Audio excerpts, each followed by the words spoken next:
Legend of Total War here, and today we're doing another top 5 Total War video. This time covering the top 5 Immortal factions in a Total War game. So these aren't necessarily the strongest factions that are somewhat difficult to defeat.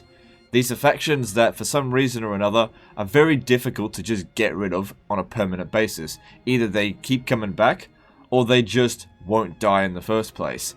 So with that being said, let's jump in now to number 5. Coming in at number 5 are the Topknots tribe from Total War Warhammer 1 and 2. These guys are a group of savage orcs that at the beginning of a campaign, if you border them, can be a real nuisance to get rid of. Now, that doesn't necessarily make them a particularly strong faction. At the beginning of the campaign they are, because savage orcs are some of the best like low tier units you can get in the game. But as the game progresses, they don't keep up with the other factions, and it's pretty much guaranteed that someone, even if it's not the player, will wipe them out. Now, the thing about the Topknots is that they can survive as a settled faction with territory, and they can survive as a horde. So once all of their territory has inevitably been taken from them, unless their armies have been wiped out, they'll turn into a horde, they'll rebuild their armies, and they'll probably strike in an undefended settlement. Now, as I've said before, as the game progresses, they get less and less effective, and at some point or another, they will die. Now, the thing about the Topknots is that just randomly, it's not based on a revolt or anything, they can return as a horde at any given time, given enough time has passed. So this is a faction that can actually be revived, and that does actually revive itself without any special conditions being met. Most factions in this game can return if the province where they originate from revolts. But the Topknots return regardless of that mechanic. But that being said, every time they do return, they're pretty much returned to the dead straight away. And that's why they get in the number 5 spot. Let's move on now to number 4. Coming in at number 4 are the Western and Eastern Roman rebels for Rome Total War Barbarian Invasion. Giving them both the same spot on the list because they function exactly the same. But they do have one big distinction.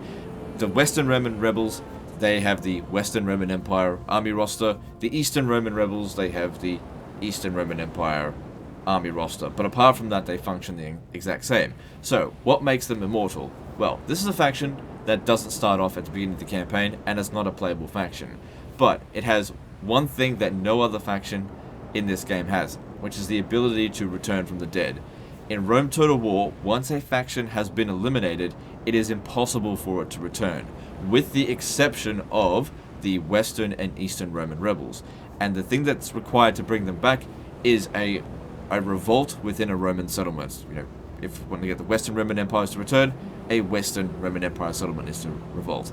Now, I'm not sure about this, but I believe it's possible that if a barbarian faction owns a Roman settlement, and it's still of Roman culture, that if that settlement revolts, it will revert to a Western Roman rebel faction, I think. So it's quite possible that even after the Western Roman Empire has been eliminated, that the Western Roman rebels can actually return, which is kind of weird that it can actually outlast its parent faction. Anyway, that's why this faction is getting the number 4 slot, because it can't technically be killed.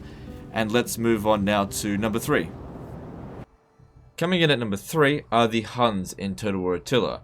Now, unlike many of the other items on this list, the Huns are probably one of the most dangerous factions in this game, and are responsible for probably the most burning of settlements down out of any other faction. Now, the thing that the main reason why these guys aren't higher up on the list is because their immortality is temporary. It lasts a long time, but it doesn't last forever. So the Huns are immortal as long as Attila is alive, and Attila does take a fair bit of defeating. You have to defeat him multiple times before he can actually be killed. And only once he's been killed can the faction even begin to die. I have, at times, before Attila came to the throne, fought and defeated and wiped out every single Hun stack that were on the map within the space of one turn. Meaning that at some point there was no armies of the Huns left on the map. Now, when this occurs, the game doesn't let them die, and instead respawns all of their armies at full strength, which could be anywhere from like 8 to 12 armies, up in the northern steppes, all at full strength.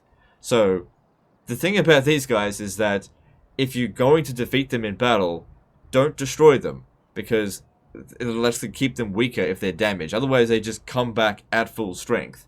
That's especially bad if you're playing as the Western Roman Empire, because it doesn't take the Huns very long before they come back, and it's almost guaranteed that they're going to do some damage to you, even if it's not necessarily a single one of your settlements being burned down, because they can be beaten if you know how to do it. It's not that hard to beat them.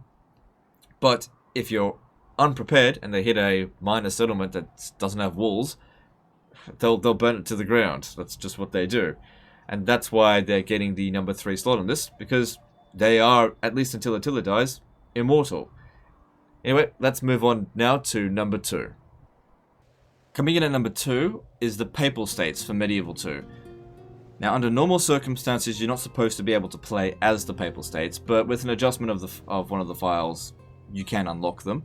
Now, this faction is immortal, regardless of whether it's controlled by the player or by the AI. It's largely due to their mechanics. Now, under normal circumstances, when any other faction in this game loses all of its family members or all of its settlements, it's eliminated. And once a faction in Medieval 2 is eliminated, it cannot return. If a settlement that its origin originates from revolts, it just goes to a rebel faction. So once France is dead, it's dead for good. But the Papal States is not so much. For one thing, it's impossible to actually get the message that the Papal States has been eliminated. So at no point in the game will you ever see the Papal States removed from the diplomacy list. It'll always be there, even if it's been made impotent. Now, the way it functions is that as long as a single Catholic faction remains, and as long as a single priest or cardinal remains, the Papal States can return with some force. So, hypothetically, you take out the Papal States' territory, you conquer Rome, and you take out all of their armies, so they have absolutely no assets left. Then a papal election occurs, and a new pope gets elected. The dude will show up in Rome, and if he's got some money, and if there are mercenaries available, he'll hire those mercenaries and attempt to retake Rome. So the only way to make the Papal States completely impotent is to wipe out every single Catholic faction and wipe out all of the priests and cardinals, because without any cardinals, there is no papal election, there is no pope.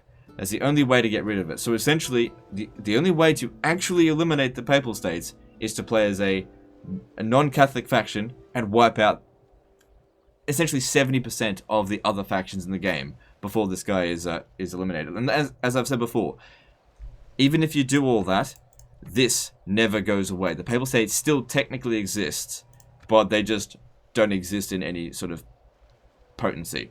And that's why they're getting the number 2 slot on this list. Now let's move on to the number 1 slot for the most immortal faction in a Total War game.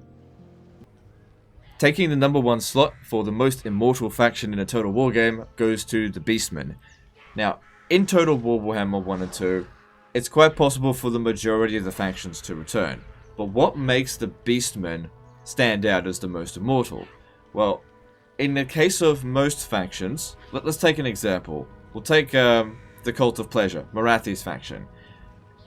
Her capital, her starting origin city, is the ancient city of Quintex. If her faction gets wiped out, so completely gets wiped out, Marathi's off the game.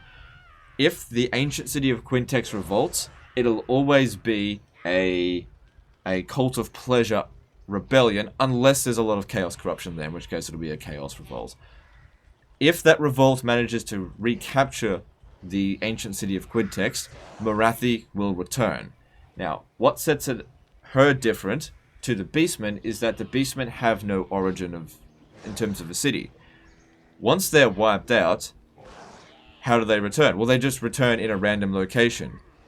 And there is no particular condition that you can stop from occurring. They will always return, given enough time. Because they're a faction that actually gets wiped out quite often. But given enough time, they'll always come back. They don't necessarily come back particularly strong. Sometimes their armies are just filled with Gors and they get wiped out straight away. Other times they show up with full Cygor Minotaur death spam and manage to blow up quite a few settlements. Now, the thing about the Beastmen as well, they're certainly not one of the strongest factions again, because I never see them raise any more than 2 or 3 armies, because they're suicidal. I guess they kind of know that they can return from the dead, and so they tend to send themselves to the grave pretty early. Now, there's some factions in this game that actually can't be restored. Ironically enough, Vlad von Carstein is one of the least immortal faction leaders in this game, because Schwarzhafen is a minor settlement that doesn't have walls to begin with. More often than not, it gets wiped out very early in the campaign. It's one of the few major factions that pretty much is guaranteed to die very early on. And despite the fact that Vlad is supposed to be one of the most immortal characters in the Warhammer lore, his faction is so brittle, because once it's gone, it cannot return. Even if you manage to get Schwarzhafen to revolt, which is difficult to do because it's not the province capital, it's never a von Carstein rebellion. It's a generic vampire lord rebellion, and it blows up the settlement. So Vlad, completely not immortal. Beastmen, very much immortal. You cannot, at any point, ever guarantee that they're gone for good. Whether you're 500 turns into the game or 20 turns into it, expect to see the Beastmen return. And that's why they're getting the number 1 slot in this list. So that's my list. Let me know what you think, whether you think there's another faction out there that deserves the top spot or a spot on this list, or there's one of these items on this list that you think doesn't deserve a spot on this list. And if you haven't already, subscribe to the channel, and I'll see you next time, fuckers.